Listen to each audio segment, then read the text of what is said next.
The official death records of Greene County, Ohio, archived in the damp, limestone-walled basement of the courthouse, contain an entry for the year 1888 that has baffled archivists and historians for generations.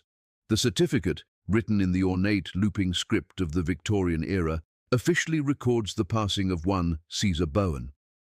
In the column designated for the age of the deceased, the coroner has penned the number 126 with a firm, defiant hand, as if daring future readers to challenge the impossibility of the claim. This bureaucratic anomaly sits amidst records of ordinary farmers and railroad laborers, a silent testament to a life that defied the fundamental laws of human biology. But the ledger is merely the surface of a much deeper, more unsettling mystery. Those who lived in Xenia and the surrounding townships during the late 19th century knew that the number was not a clerical error. It was a conservative estimate, bolstered by sworn affidavits from the county's oldest residents, men and women who testified under oath that Caesar appeared ancient when they themselves were merely children playing in the dirt. When the county coroner finally examined the body, he found physiological evidence, bone density wear, arterial hardening, and dental erosion, that suggested the corpse on his table had been functioning decades past the theoretical maximum of the human machine. The community had lived beside a ghost of history, a man who walked their streets while carrying the dust of a pre-revolutionary world in his lungs. To understand the magnitude of Caesar Bowen's existence, one must first visualize the world he inhabited in his final years, a world rapidly forgetting the very era he claimed to represent. By the late 1880s, Ohio was no longer the wild, unmapped frontier of the previous century. It was a state of rising industry, crisscrossed by the iron veins of the railroad and punctuated by the smoke of manufacturing. Xenia was a bustle of reconstruction and commerce, proud of its recovery from natural disasters and its staunch abolitionist history. Yet, barely 2 miles from the town center, time seemed to curdle and stall. Caesar's cabin sat in a hollow that local children avoided after dusk, a structure that looked less like it had been built and more like it had grown organically from the decaying earth.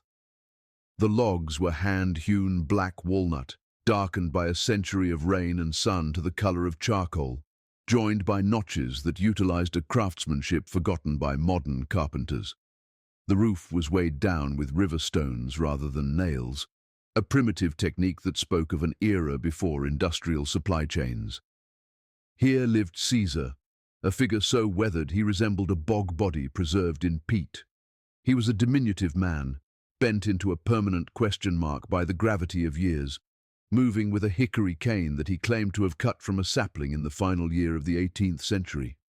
When he walked into town for supplies, silence followed him like a wake behind a ship.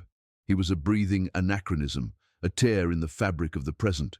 The local physician, Dr. Harold Sutton, had developed a fixation on Caesar that bordered on professional mania long before the old man's death. Sutton was a man of the Enlightenment, trained in the rigors of the scientific method, and he found Caesar's continued existence to be a personal affront to medical logic. For 3 years prior to the end, Sutton had attempted to catalogue the old man's physiology, treating him as a rare biological specimen. In his private journals, Sutton described a resting heart rate that rarely exceeded 40 beats per minute, a rhythm so slow it suggested hibernation rather than wakefulness. He noted that Caesar's respiratory rate was almost imperceptible, as if his body had learned to hoard oxygen, taking only what was strictly necessary to sustain the flicker of life. "It is not merely that he is old," Sutton wrote to a colleague in Cincinnati in 1887. "It is that the normal processes of cellular decay seem to have been arrested or altered. He's like a clock that has been wound so tightly the springs should have snapped, yet it continues to tick out a rhythm that belongs to a different age." Sutton's frustration was palpable. He could find no disease, no magical elixir, and no dietary secret that explained why a man born, allegedly, under the reign of King George III, was still walking the dirt roads of a post-Civil War republic. The doctor sensed he was witnessing a medical miracle, or perhaps a medical abomination, but he lacked the vocabulary to define it. The credibility of Caesar's age relied not just on biology, but on memory, specifically a memory so granular and expansive it unsettled anyone who engaged him in conversation. In 1885, a young, ambitious reporter named Thomas Fletcher arrived in Greene County looking for a simple human interest story about the county's oldest resident. He expected a few senile ramblings about the good old days to fill a column on page 4. Instead, Fletcher found himself trapped in the cabin for hours, his hand cramping as he frantically transcribed a monologue that felt less like a reminiscence and more like a séance. Caesar did not just recall history, he inhabited it. He spoke of the humid heat of the Virginia tidewater in the 1760s with a sensory immediacy that made the reporter sweat. He described the specific copper-tang smell of the blood during the darker days of the Revolution, and the exact shade of purple found in the lips of men dying from yellow fever in camps that had dissolved into dust 80 years prior. He spoke of the Stamp Act, not as a paragraph in a history book, but as a topic of heated, fearful whispers he had overheard while hiding under a table as a toddler. Fletcher noted that Caesar's voice changed when he accessed these deep memories, losing the tremor of age and taking on a resonant, hollow quality, as if the person speaking was merely a vessel for a much younger witness. The turning point in this saga, the moment the curiosity turned into a tragedy, began in the autumn of 1887, when the silence descended. It was not a gradual fading of faculties, as one might expect from senility, but a sudden, violent severance of communication. A neighbor, Samuel Pritchard, who farmed the adjacent lot and often checked on the recluse, found Caesar one October afternoon frozen in his chair, his mouth agape in a silent scream of realization. Pritchard later testified that the look on the old man's face was not one of physical pain, but of profound psychological horror, as if the accumulated weight of a century had suddenly materialized in the room with him. For months following this event, Caesar refused to speak. He became a statue in his own home, eating only when food was placed directly in his hands, his eyes tracking invisible movements in the air. Dr. Sutton, summoned to the cabin, found no physical paralysis to explain the muteness. Instead, he theorized that the old man's mind had finally collapsed under the structural load of too much past. The human mind, Sutton theorized in his notes, is designed to hold 70 years of memory, perhaps 80. We are not built to warehouse the sensory data of 3 distinct eras. Caesar is drowning in his own history. But as the winter of 1888 set in, turning the Ohio fields to iron-hard, frozen wastes, it became clear that Caesar was not just remembering his own life, he was beginning to remember lives he had never lived. The true nature of Caesar's condition began to reveal itself during the thaw of early 1888, when the silence finally broke. It was a cold night in January when Caesar appeared at Pritchard's door, barefoot in the snow, shivering violently, babbling names that were not his own. When they carried him back to the cabin and warmed him by the fire, the floodgates opened. He did not speak to them, but through them, addressing people long dead. He apologized to a woman named Abigail for stealing bread in 1790. He begged a man named Jonas to run faster toward the river. Dr. Sutton sat by the bedside, entranced and horrified, as he realized the distinct cadence of the speech patterns did not match Caesar's usual dialect. The old man was reciting the final confessions and desperate pleas of strangers, recounting the intimate details of deaths that had occurred on plantations hundreds of miles away and decades in the past. It was during these fevered nights that the doctor first noticed the journals, stacks of them hidden beneath the floorboards and tucked into the chinking of the log walls. Dozens of hand-bound volumes filled with handwriting that shifted and morphed from page to page. They were the physical manifestation of the voices now tearing Caesar apart, a library of the dead written by a single hand. The mystery had shifted from simple longevity to something metaphysical. Caesar Bowen was not just a man who wouldn't die. He was a man who couldn't let anyone else die either. The excavation of Caesar's cabin transformed the investigation from a medical curiosity into a historical excavation of the impossible. Dr. Sutton and Thomas Fletcher spent days cataloguing the 63 journals they had unearthed from the shadows of the dwelling. These were not standard diaries purchased at a stationer's shop. They were desperate assemblages of scrap. The paper stock varied wildly within a single volume. Expensive vellum pages stitched next to rough brown butcher paper, followed by the backs of discarded handbills and torn envelopes. The binding was equally chaotic, utilizing deer sinew, hemp twine, and strips of dried leather. But it was the penmanship that truly unnerved the two men. As Dr. Sutton organized the volumes chronologically, starting with the crumbling books dated from 1795, he noticed 3 distinct hands that did not evolve naturally. The earliest entries were written in a script of startling elegance, the copperplate style of an educated 18th-century gentleman, precise and flowing.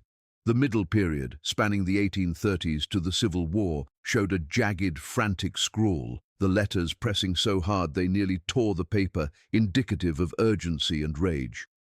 The final volumes, written in the years just preceding his silence, returned to a shaky, fragile script, the letters barely formed, as if the hand holding the quill was no longer certain of its own existence.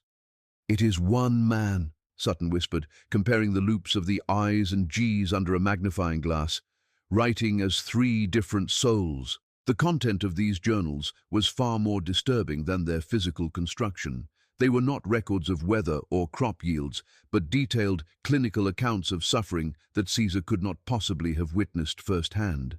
Fletcher, reading aloud by the light of a kerosene lamp, found his voice trembling as he recited an entry dated June 12, 1803. It detailed the sale of a woman named Lydia and her separation from her 3 children on a muddy road in Georgia. The entry described the specific texture of the mud, the color of the horse the buyer rode, and the precise suffocating silence of the middle child who was too shocked to cry. "I have never been to Georgia," Caesar's voice suddenly cut through the room, startling both men. He was awake, watching them from his cot with eyes that had regained that terrifying creek water clarity. "I was never sold on that road, but Lydia was, and when she died in 1840, alone and forgotten in a shanty in Alabama, there was no one left to hold that memory, no one to say that her grief was real. So it came to me. It found the space I had been carved out to hold it." Caesar sat up slowly, the joints of his spine popping audibly. "I did not write these books to keep a diary, Mr. Fletcher. I wrote them to empty my head. If I didn't put them on paper, the voices would never stop screaming." It was during these lucid intervals in February 1888 that Caesar began to articulate the mechanism of his curse. He confessed to Dr. Sutton that for decades he had been plagued by memories of the Middle Passage, the harrowing transatlantic crossing of slave ships. This was, biologically and historically, the most impossible of his claims. Records clearly indicated Caesar was born on a tobacco plantation in Tidewater, Virginia. He was a second-generation bondsman who had never seen the ocean until much later in life. Yet he described the sensory hell of the ship's hold with a sickening precision that no book could teach. He spoke of the rotten sweet smell of unwashed bodies and scurvy, the specific rhythmic creaking of the hull timber, and the sensation of skin chafing against iron shackles in saltwater dampness. "I remember dying there," Caesar said, his gaze fixed on a point far beyond the cabin walls. "I remember the fever taking a man named Kofi, who was chained to my left. I felt his heart stop. I felt his weight become dead weight. And in that moment of his passing, his terror didn't vanish. It moved. It jumped the gap between us like a spark from a flint. I am not African-born, doctor, but I carry the Africa of 1,000 dead men inside this withered chest." Sutton realized then that Caesar was describing a form of metaphysical parasitism, or perhaps a profound act of spiritual salvage. To test the veracity of these impossible claims, Fletcher produced the portfolio of letters he had received since his initial article was published. If Caesar was merely hallucinating, the external world would offer no corroboration, but the letters proved to be the final nail in the coffin of skepticism. Fletcher read a missive from a Victoria Ashford in Richmond, whose grandfather had written of a weather prophet slave on their estate in the 1790s, a man who knew things before they happened. Caesar listened and nodded. "Thomas Ashford," the old man murmured, smiling faintly. "He was a curious boy. He asked me how I knew the frost was coming. I couldn't tell him that I remembered the frost of 1750 or the frost of 1710 because I had absorbed the memories of the old field hands who died that winter." Fletcher then read a letter from a Pennsylvania historian regarding a Quaker conductor on the Underground Railroad named Ruth Ames, who helped a fugitive in 1823 who claimed to be 60 years old but lived 3 lifetimes. Caesar's eyes welled with tears. "Ruth," he whispered. "She gave me wool socks and a map drawn on the back of a Bible verse. She was the first person who looked at me and didn't see a slave or a savage, but a tired old man carrying too much baggage." The correlation was exact. Caesar remembered the people who had written about him, and he remembered the secrets of the dead they mentioned. The loop was closed. Pressed for the origin of this condition, Caesar finally revealed the catalyst, a story he had kept guarded for over a century. He spoke of a woman named Amarachi, an elder on the Virginia plantation of his birth. She was a survivor of the crossing, a woman whom the other slaves feared and revered in equal measure. "I was a runt," Caesar explained, his voice dropping to a harsh whisper. "Born sick, lungs filled with fluid. I wasn't meant to last the winter of 1772. Amarachi saw something in me. Perhaps the weakness was a virtue, a hollowness that could be filled. He described a night where she took him into the woods, a ritual involving bitter herbs and words in a language that tasted like ash and iron. She told me I would be the vessel. She said the white man steals our bodies, steals our children, and finally steals our history by writing us out of it. She said I would not be allowed to die until I had witnessed it all. She bound the lost to me." Caesar looked at his gnarled hands, trembling in the firelight. "I didn't become immortal, Doctor. I just became crowded. Every time one of our people died in silence, died without justice, died with a story locked in their throat, I got heavier, and my own death got pushed further and further back, waiting for the queue to empty. But the queue never emptied, it only grew." By late April 1888, the atmosphere inside the cabin had shifted from that of a historical inquiry to a bedside vigil for a man undergoing a transformation that defied medical categorization. The cabin became an informal research station, with Dr. Sutton visiting twice daily and Martha Hewitt, the widowed neighbor, taking up the role of nursemaid. It was Martha who first alerted the men to the terrifying physical metamorphosis occurring within the patient. She pulled Dr. Sutton aside one morning, her hands twisting her apron in agitation, and whispered that Caesar was becoming glass-like. Upon examination, Sutton realized her description was uncomfortably accurate. Caesar's skin, previously the texture of weathered leather, had thinned to a translucent parchment.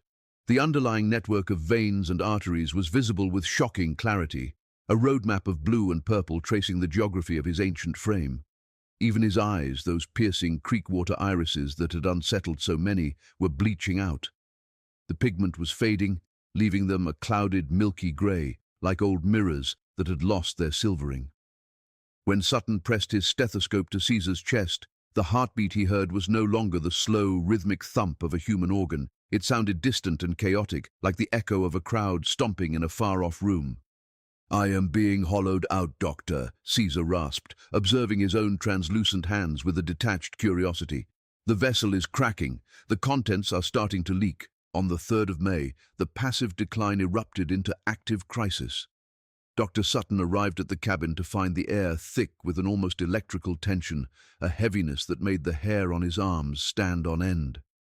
Caesar was rigid in his chair by the cold hearth, his hands gripping the armrests with such force that his knuckles threatened to tear through the paper-thin skin. His eyes were wide, dilated to the point of blackness, darting frantically around the empty room as if tracking a swarm of insects visible only to him. "They are all here," Caesar hissed, his voice vibrating with a frequency that rattled the teacups on the table. "Every single one of them. They know the door is opening. They want their time back." Before Sutton could administer a sedative, Caesar gasped, his back arching in a spasm that lifted him halfway out of the chair. He began to recite names not as a list, but as a plea. He spoke of Lydia again, and Joshua, and Sarah, the figures from his journals, but he was no longer describing them. He was feeling them. "The lash!" he screamed, clutching his own unblemished back. "It burns like fire, the salt in the wounds." Then, instantly shifting, he grabbed his throat. "The water is rising. I can't breathe. The river is too wide, Jonas. We won't make it." Sutton watched in helpless horror as the old man physically reenacted the deaths of people who had perished a century prior, his body serving as the stage for a tragic play with a cast of hundreds. The phenomenon escalated into what Dr. Sutton would later describe in his notes as total identity fragmentation. As the afternoon wore on, Caesar ceased to be Caesar. The singular personality that had held the vessel together for 126 years dissolved, and the archive spilled out. It began with the voices. Sutton and Fletcher, who had rushed to the scene, listened as the old man's vocal cords performed impossible gymnastics. One moment, his voice was the deep, resonant baritone of a field hand from the Georgia coast, speaking in the thick, rhythmic cadence of the Gullah dialect. In the next breath, the pitch snapped upward, becoming the high, terrified keening of a young girl pleading with an overseer in a Virginia kitchen house. He spoke in the clipped, formal tones of an educated house servant from Maryland, and then in the broken, desperate whispers of a runaway hiding in a Pennsylvania swamp. These were not impressions or acting. The accents were perfect, the vocabulary archaic and specific to their regions and eras. It was a polyphonic haunting. Caesar was no longer one man. He was a radio tuned to every frequency of suffering on the continent, the dial spinning wildly out of control. Martha Hewitt fled the cabin when Caesar began to sing a lullaby in a West African dialect, his voice softening to a maternal coo that was terrifyingly tender coming from his withered throat. By the evening of May 5th, the continuous cycle of personalities had left Dr. Sutton shaken to his core. He retreated to his boarding house, unable to endure another hour of the cacophony, and attempted to process the impossibility of the event in his private journal. "I am a man of science," he wrote, the ink blotched where his hand had shaken. "I believe in the sanctity of the individual mind, housed within the individual brain. But what I am witnessing in that cabin is the negation of the individual. Caesar Bowen is not dying in the traditional sense. He is dispersing." Sutton hypothesized that if Caesar's theory of the vessel was true, that he had chemically or spiritually absorbed the essence of those who died without witness, then his death was effectively a jailbreak. The biological containment field was failing. "I fear," Sutton continued, "that he is experiencing the death of 1,000 people simultaneously. He is reliving the drowning, the hanging, the fever, and the heartbreak of every soul he ever carried. He is the bottleneck through which a century of trauma is trying to escape all at once." The doctor realized with a profound sense of guilt that there was no medicine in his bag for this. He could not treat a patient who was technically a legion. The following morning brought a brief, merciful interlude of clarity, the eye of the hurricane.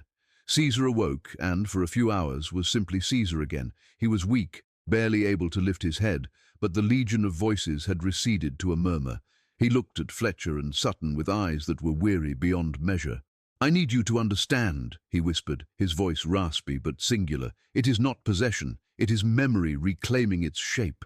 He explained that during the absorption process, the years of his extended life, he had blended these other lives with his own to save them. He had woven Lydia's grief into his own heart so it wouldn't fade. He had stitched Joshua's pain into his own nerves so it would be remembered. "But now," Caesar said, "as the weave unravels, I can't tell which mother is mine. I can't tell if the childhood I remember is the one I lived in Virginia or the one I lived in the Carolinas. I am losing the ability to distinguish me from them. And that is the true price of the ritual. To save their stories, I had to sacrifice the boundaries of my own soul." He smiled a thin, papery smile. "You are watching a library burn, gentlemen. But the books are flying off the shelves before they turn to ash." On the 7th of May, the phenomenon evolved from fragmentation into something far more acoustic and visceral. It was no longer just a shifting of personalities. It became a simultaneous broadcast. Martha Hewitt, who had returned to the cabin out of a sense of Christian duty despite her terror, was preparing a broth when the sound began. It started low in Caesar's chest, a hum that vibrated the floorboards, resonant and deep. Then he opened his mouth, and a sound emerged that defied the anatomy of a single larynx. It was a chord. Dr. Sutton, present at the bedside, would later struggle to describe it in medical terms, eventually settling on the impossible description of multiphonic vocalization. It sounded as if 3 or 4 distinct voices were emanating from Caesar's throat at the exact same moment. A deep bass drone, a mid-range chant, and a high, piercing wail, all weaving together in a discordant harmony. The language was unrecognizable to Sutton or Fletcher, a rhythmic, percussive speech that felt older than the cabin, older than the county, perhaps older than the country itself. It was the sound of the Middle Passage, the groan of the ship hold, the prayer of the terrified, and the song of the dying, all compressed into one man's exhaling breath. The air in the room grew heavy and metallic, charged with a static electricity that made the kerosene lamps flicker wildly, casting long, erratic shadows that seemed to dance independently of the light source. The climax of this metaphysical storm arrived on the night of May 8th. Fletcher was asleep at the boarding house when Samuel Pritchard pounded on the door, his face pale as moonlight. "You must come," the farmer gasped. "The old man is screaming, but it ain't a scream like I ever heard." The three men raced back to the hollow, the darkness of the Ohio night pressing in around them. When they burst into the cabin, they found a scene that looked more like a religious transfiguration than a deathbed. Caesar, who had been too weak to lift a spoon for days, was standing in the center of the room. He was unsupported, his arms spread wide in a gesture of embrace or surrender, his face tilted toward the rough-hewn beams of the ceiling. The cabin was ablaze with light, though only 2 lamps were lit. The illumination seemed to seep from the walls, or perhaps from Caesar himself. He was speaking, but the speed was torrential, a rapid-fire delivery of words in English, French, Spanish, and various African dialects, overlapping and crashing into one another. It was a final, desperate purging. He was reciting names, dates, locations, and pleas for forgiveness, discharging the contents of the archive into the ether. "I bear witness," his voice boomed, sounding suddenly young and powerful. "I testify for the nameless. I testify for the lost. I release you. Go." Then, as abruptly as a thunderclap, the cacophony ceased. The unnatural light dimmed, returning the room to the warm yellow glow of the oil lamps. Caesar collapsed, not falling like a dead weight, but sinking gracefully, as if the strings holding him up had been gently lowered. Pritchard and Fletcher rushed to catch him, laying him back onto his cot. The silence that followed was absolute, heavy, and profound. The air in the cabin felt scrubbed clean. The oppressive weight of the previous week vanished. Caesar lay with his eyes closed, his chest rising and falling in a slow, natural rhythm. When he opened his eyes minutes later, the milky cloudiness was gone, replaced by the warm, clear brown of his natural gaze. He looked at Dr. Sutton, and for the first time in 10 days, the doctor saw only Caesar Bowen looking back. "It is done," the old man whispered, his voice faint but entirely his own. "The vessel is empty. They have gone." He smiled, a look of transcendent relief washing over his features. "I had forgotten," he murmured, tears tracing paths through the deep crevices of his face. "I had forgotten what silence sounded like. I had forgotten what it felt like to be just one man, in one room, with one life. It is remarkably light." The days that followed were a quiet epilogue to the violent drama. Caesar entered a period of peaceful decline, a softening, as Martha called it. He was no longer fighting a war against time. He was simply a very old man waiting for the end of a very long day. He spent his waking hours speaking with a lucidity that dazzled his companions. He filled in the gaps of the story, explaining the mechanics of his burden with a calmness that made the impossible seem rational. "Amarachi's ritual didn't give me life," he told Fletcher one afternoon while the reporter scribbled furiously. "It gave me capacity. It stretched my soul so it could hold more than its share. But a stretched soul is a painful thing, Mr. Fletcher. It is always taut, always vibrating." He spoke of the specific people whose memories had been most difficult to carry, the mothers who died in childbirth, the men who died of despair. "They were the heaviest," Caesar said. "Rage is light. It burns hot and fast. But despair is lead. I carried tons of it. And now that it's gone, I feel as if I could float away on the breeze." He asked to see the journals one last time. Dr. Sutton brought a stack of them to the bed. Caesar touched the battered covers with reverence. "These are the husks," he said. "The grain has been harvested. But keep the husks, Doctor. The world needs to see how much we planted." On May 14th, sensing the end was hours rather than days away, Caesar made a final request. He wanted to be outside. The weather had turned unseasonably warm, a burst of true spring. They carried him in his chair to the shade of the great oak tree that dominated the yard, a tree that Caesar claimed to have known when it was an acorn. He sat there for the entire afternoon, wrapped in a quilt, his face turned toward the sun. He did not speak of slavery or death or the burden of history. He spoke of the blue of the sky, the smell of the damp earth, and the song of a cardinal on a high branch. "I missed this," he whispered to Dr. Sutton, who sat beside him holding his wrist. "For 100 years, I looked at the world through the eyes of the suffering. I saw the field as a place of labor. I saw the sun as a taskmaster. I saw the night as a time of fear. Today, I just see a tree, and it is enough." He looked at the doctor with intense gratitude. "Thank you for letting me be Caesar again. Just Caesar." That is the only gift I ever truly wanted." As the sun began to dip below the horizon, painting the Ohio sky in streaks of purple and gold, they moved him back inside for the final night. The end came on the afternoon of May 15th, 1888. It was devoid of the supernatural fireworks that had marked the previous week. There were no voices, no phantom lights, no earthquakes. It was simply the stopping of a clock. Caesar woke briefly at 2 p.m., asked for a drink of water, and smiled at the jar of lilacs Fletcher had placed by the bed. "My mother loved lilacs," he said, his voice barely audible. "She said they smelled like hope." He closed his eyes, his breathing slowing, the intervals lengthening. At 2:47 p.m., he exhaled a long, steady breath that did not rattle or hitch. It just ended. Dr. Sutton waited, hand on the old man's chest, counting the seconds of stillness. 1 minute passed, then 2. The chest did not rise. The pulse under his fingers was gone. The vessel, finally empty of all its ghosts, had ceased to function. "He is gone," Sutton announced softly to the room. The silence was not heavy or frightening. It was peaceful. It was the silence of a library after the patrons have left and the lights have been extinguished. The arrival of the county coroner, Dr. William Hayes, marked the final collision between the impossible reality of Caesar Bowen and the rigid framework of 19th century science. Hayes was a man of measurements, a skeptic who trusted only what could be weighed on a scale or viewed under a microscope. He approached the body with professional detachment, intending to write a standard report for an elderly indigent. Instead, the examination became a dismantling of his own certainties. As he catalogued the physical state of the corpse, Hayes found himself struggling for vocabulary. The dental wear was not merely extensive, it was geological, suggesting a span of chewing and grinding that far exceeded a normal lifetime.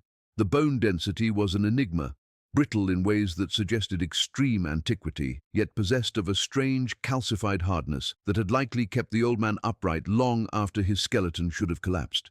In his official report, filed in the county archives, Hayes wrote with a palpable sense of unease, "The subject exhibits tissue degradation and skeletal characteristics that I have never encountered in 30 years of practice.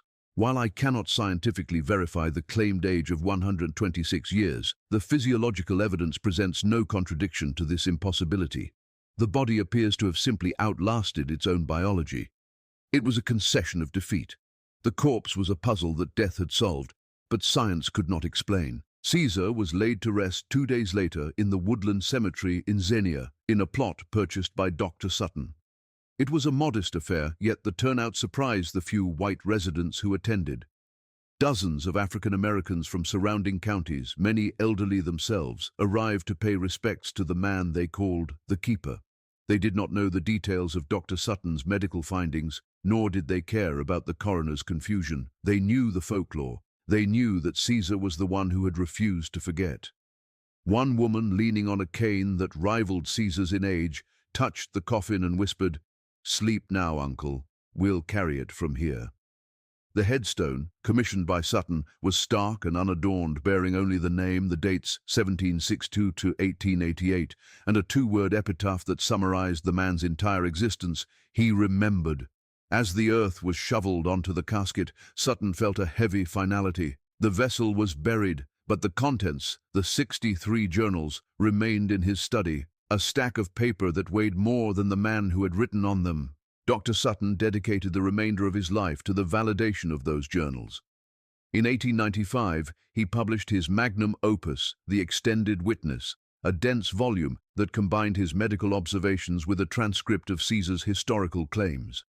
He naively expected the scientific community to engage with the data. Instead, he was met with ridicule. The Journal of the American Medical Association dismissed the book as the delusions of a country doctor who has been taken in by a clever ventriloquist act. They argued that memory transfer was biological nonsense and that longevity of that magnitude was a fairy tale. Sutton was professionally ostracized, his reputation tarnished by his insistence on the impossible. Yet he never recanted. In his final years, he focused less on the medical how and more on the historical what. He spent his fortune tracking down the descendants of the people mentioned in Caesar's journals, verifying names like Lydia and Joshua in obscure plantation ledgers and court documents. Every confirmation was a vindication.